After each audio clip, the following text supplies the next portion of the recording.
Shao Shuai ने बंदूक की नली म्यांमार उत्तर के मानव तस्कर के हाथ में रख दी। फिर बंदूक में गोली भरकर उसे खुद पर गोली चलाने के लिए कहा। किसे पता था कि यह मानव तस्कर बड़ी मुश्किल से हिम्मत जुटा पाया। फिर शाओ शुआई ने तस्कर के सिर पर हाथ रखकर उसकी गर्दन मरोड़ दी। अचानक अधिकारी श्वेन फेंग ने बताया कि 5 साल पहले उसे फंसाकर म्यांमार बेचने वाला उसका सौतेला भाई ही था और अब सारे सबूत मिल चुके हैं।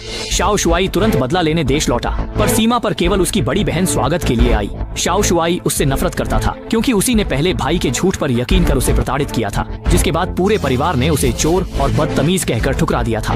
वे शाओ शुआई को अनाथालय फेंकना चाहते थे ताकि गुंडे उसे मार दें।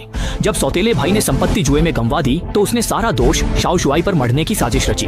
उसने गर्लफ्रेंड के जरिए उसे दूर भेजकर परिवार से कह दिया कि वह डरकर भाग गया है। गाड़ी से उतरने के बाद वह कभी वापस नहीं आ सका। उत्तरी म्यांमार के नर्क में उसे इतनी यातनाएं मिली कि उसका शरीर घावों से भर गया। सौभाग्य से 2 साल पहले एक शराबी से मिली गुप्त साधना पुस्तक ने उसकी किस्मत बदल दी, वरना वह वहीं मर जाता। लेकिन उसकी बड़ी बहन ने उसके घावों को नकली बताकर मजाक उड़ाया और उसे तुरंत घर जाकर परिवार से माफी मांगने का आदेश दिया।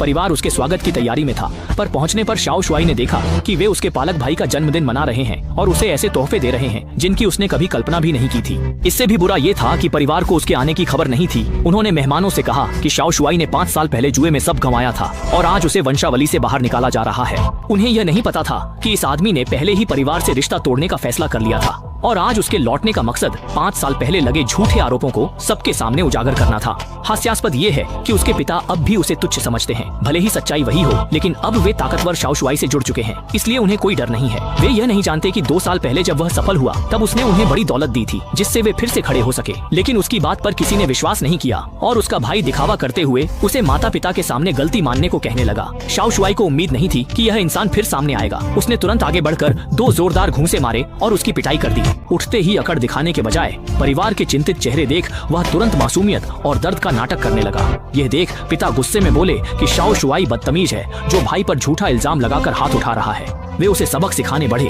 पर भाई ने उन्हें रोककर खुद को दोषी बताया। फिर वह शाओ शुआई के सामने घुटनों पर बैठकर विनती करने लगा कि उस पर झूठा इल्जाम न लगाए। उसने कहा, अगर तुम्हें लगता है मैंने तुम्हारा हक छीना है तो मैं चला जाता हूँ। परिवार ने तुरंत बेटे को गलत ठहराते हुए मर्द की गलती बताई। शाओ शुआई ने उन्हें शांत कर सबूत होने की बात कही। पालित भाई को लगा वीडियो डिलीट करने से वह बच जाएगा, पर शाओ शुआई के माहिर लोग फुटेज वापस ला सकते हैं। वह चाहता है कि जो यातनाएं उसने म्यांमार में झेली वही यह दिखावटी भाई भी भुगते। बड़ी बहन ने उसे थप्पड़ जड़ दिया जिससे शाओ शुआई के दिल में बची आखिरी मोहब्बत भी खत्म हो गई।